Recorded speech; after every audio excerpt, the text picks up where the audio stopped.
Hello class friends, so since we had to review a video this time around, I'm going to go ahead and make a video on my own to answer these questions because, I really don't like writing about a lot of this stuff, and so you probably don't like reading all of the writing anyway. So I'll just do a very quick video to answer the questions in response to the video, and then go from there. I took a whole bunch of notes on our video, so here goes nothing. So the questions being answered are, as discussed by the speaker, what are the challenges we are facing with regard to finding capital and making connections?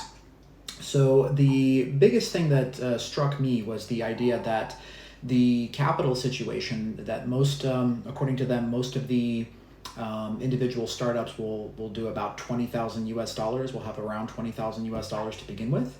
And a lot of that is derived from personal sources, so family, friends, personal, whatever else.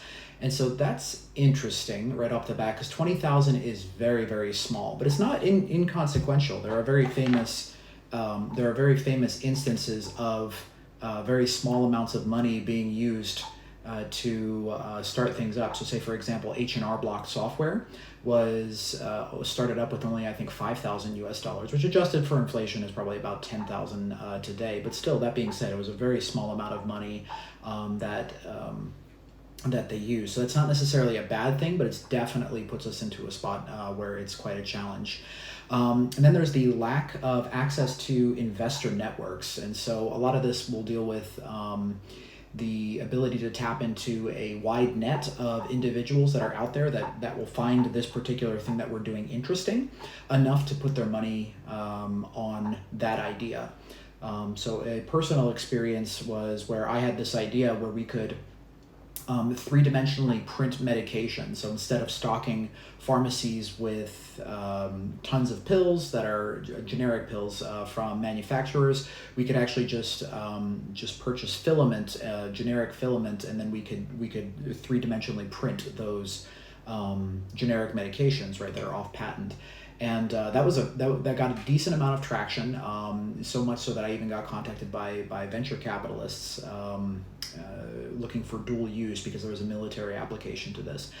And so there was a ton of interest there, but that would not have happened had it not been for LinkedIn and that network. So LinkedIn is incredibly important, in my opinion, for the network.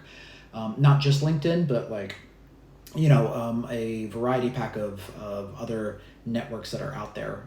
I use LinkedIn primarily. Networking is one letter away from not working. I borrowed that actually from an old supervisor about 10 years ago. I never forgot it, and I still believe it to this day. So, the network is super duper important. I think that's all I really wanted to say on that particular one. So sustainability during the startup phase. So sustainability, what they were talking about is, the 18 to 24 month runway that a lot of businesses have to get off their ground after their initial startup capital dries up. That matters. Because if we can't ignite profitability, or at least net zero, by some kind of reasonable time frame, the money's just going to completely dry up. And it would too, because if we put ourselves in that situation, we're not going to do that. Like, we want to put our money someplace safe, right? And so that's effectively what the venture capitalist or whoever else is talking was Brett to emphasize the need for entrepreneurs to have enough capital to sustain themselves. But some of these ideas take time, and they definitely take time.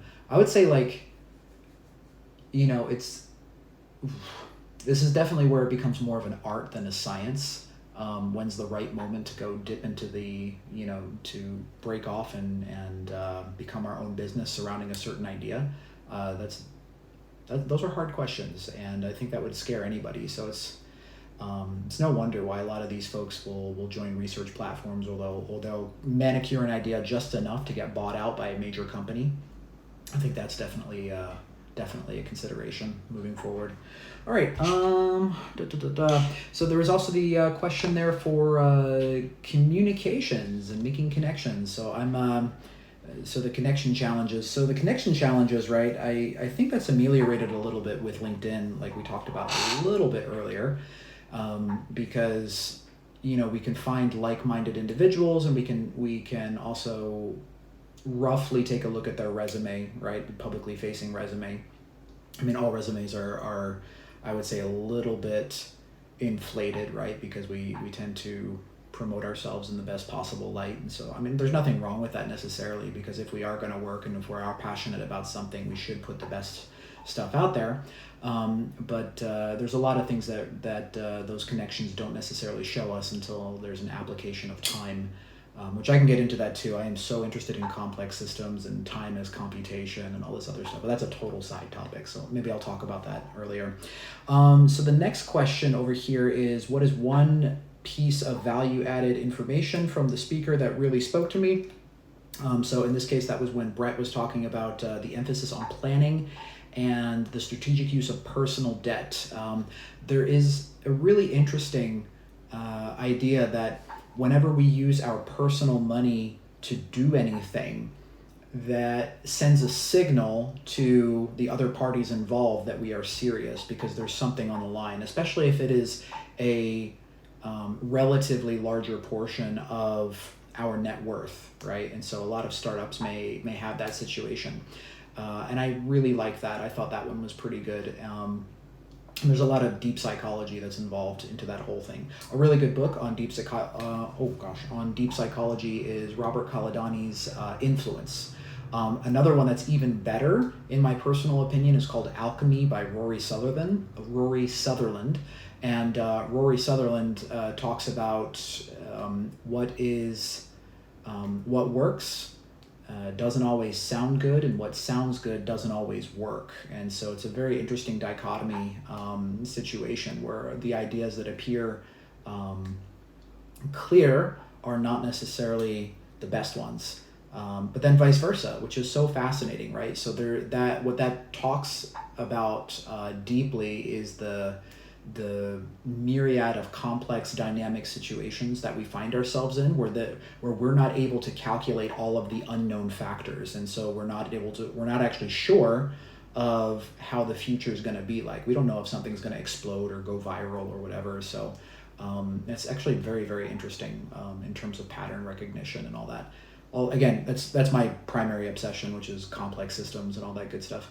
So I think that handles just about everything that we need for this assignment. My question to you, my friends, is, so when it comes to putting ourselves personally on the line, have you put yourself on the line when it comes to your idea? Let me know in the comments below, and we'll talk soon. That's 8 minutes, and signing out, DJ Matty Ice.